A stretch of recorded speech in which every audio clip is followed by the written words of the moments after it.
আসসালামু আলাইকুম গাইস, দেখেন বাড়িতে ছাগলের অবস্থা হয়েছে আর বুড়ি হবে না তা তো হয় না। এই দেখেন এই দিয়ে 4 নম্বর বুড়ি চলতেছে আমাদের বাড়িতে। আমার মা শুধু বুড়ি খাবে, আর কিছু খাওয়া লাগবে না। 2 মাসে যত বুড়ি হয়েছে এই যে দেখেন ছুড়াই নিচ্ছে বুড়ি। এগুলো নাড়ি থেকে, আর এগুলো এটা থেকে যে নোংরাটা বের করে এটা পাতলা হয়ে যাবে। তারপরে আমি আবার দেখাবো আপনাদের কি অবস্থা হয়।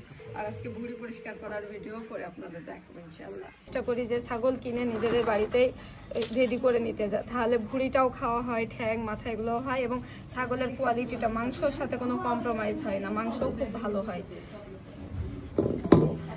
এখানে আগে অনেকগুলো কাটা হয়েছে, আর নাড়িগুলো পাশে আছে, আর ও পাশে খালা করতেছে, ওটা আমি আর না দেখাই। আমি যেটা করতেছি সেটাই আপনাদের সাথে শেয়ার করতেছি, তো সেটাই দেখাই। এটা কিন্তু এই প্রসেসিংয়ে শেষ না, কেটে গরম পানি দিয়ে সুন্দর করে পরিষ্কার করতে হবে। মানে ভুড়ি খাওয়া না, অনেক কাজ করতে হয় আসলে। আর আমরা তো ভুড়ি পরিষ্কার করার মধ্যেই আছি, এইভাবে কতদিন যে চলবে জানি না। ছোট ছোট পিস করি তাহলে সুবিধা হবে। দেখছেন এই যে এটা যেটা আছে না, এটা ক্লিন করতে হবে গরম পানি দিয়ে।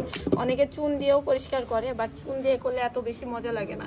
যদি হচ্ছে গরম পানি দিয়ে করে, জাস্ট একটু গরম পানি করলে, আমি করে দেখাবো, গরম পানি দিয়ে করলে এত সুন্দরভাবে পরিষ্কার হয়ে যায়। এই যে এখন ভুড়ি পরিষ্কার করব, পানির মধ্যে দিয়ে দিলাম। আমরা এভাবে পরিষ্কার করি গরম পানির মধ্যে দিয়ে। এটা দেখো গরম, হ্যাঁ গরম একটু হয়, একটু গরম হাত না দিলে এই কাজ হয় না। এই যে দেখেন সুন্দর করে ক্লিন হয়ে যাচ্ছে, সুন্দর করে হয়ে যাবে। এটা মানে চুন ইউজ করার কোনো প্রয়োজনই হয় না, যদি একটু সুন্দর করে পানি গরম করে পারফেক্টলি মানে 30 সেকেন্ড থেকে 1 মিনিট ওর মধ্যে রাখতে হবে। এই যে আরেক পিস দিয়ে দিচ্ছি, এরপরে এটা ক্লিন করে নেব। একটু অগন্ত গরম পানির মধ্যে হাত টেকলে না অবস্থা পুরো খারাপ হয়ে যাবে।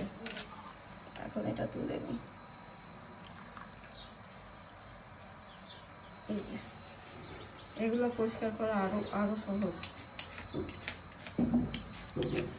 এটা পরিষ্কার করার পরে তারপরে নাড়ি ভুড়িগুলো পরিষ্কার করা হচ্ছে ওদিকে, ওগুলো পরিষ্কার করার পরে জ্বালানো হবে। জ্বালানো অবস্থায় এটা জাস্ট লবণ আর হলুদ দিয়ে জ্বালানো হয়। এটা সিদ্ধ করা হয়, সিদ্ধ করার পরে ঠান্ডা করে ছোট ছোট পিস করে কাটে। এটা একদম পরিষ্কার হয়ে গেছে, এটাও পরিষ্কার হয়ে গেছে, এখানে রেখে দিচ্ছি, পরে আবার ওয়াশ করে নিতে হবে। এই যে দেখছেন ভুড়ি ধোয়া ক্লিন করা একদম পরিষ্কার করে রেডি করা হয়েছে। এখন শুধু লবণ আর হলুদ দিয়ে জ্বালাইতে হবে। জ্বালাইয়ে যে পানিটা সেটা মায়ের সিদ্ধ করে নিতে হবে। তারপরে ছোট ছোট পিস করে কেটে রেখে দিয়ে বা অথবা সাথে সাথে রান্না করা যাবে।